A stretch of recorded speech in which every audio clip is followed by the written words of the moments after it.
The other one that kind of stood out to me was an article you wrote back in June. I didn't really get into it yet too much, but the title is "Before the Far Right Threatened Democracy, Neoliberalism Stripped It Down."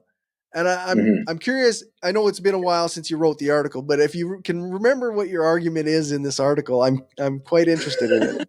Okay, I'll try and remember.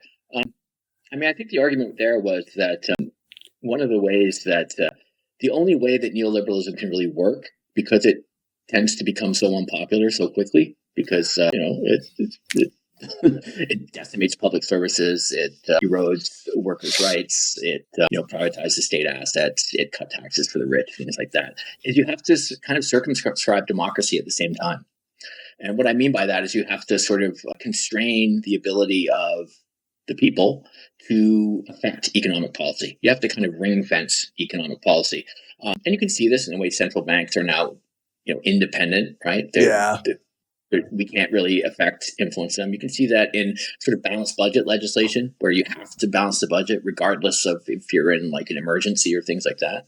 And you can see it in other sort of policies where it's really designed to sort of ensure that the public has no say, right, in certain economic policies.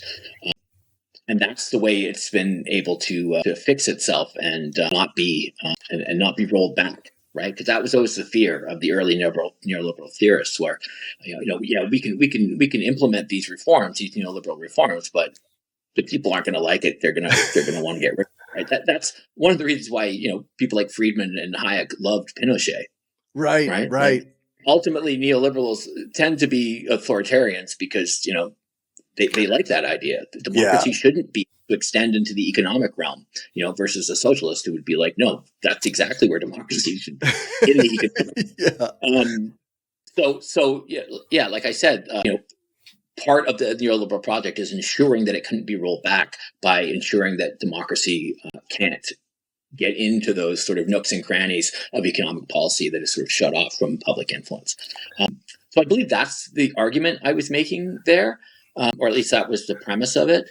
And I think what I was sort of arguing for was, a robust return to economic democracy. It used to be part of social democracy, used to be that, just like it's legitimate for us as citizens to have influence in the political realm, we should also have influence in the economic realm, right?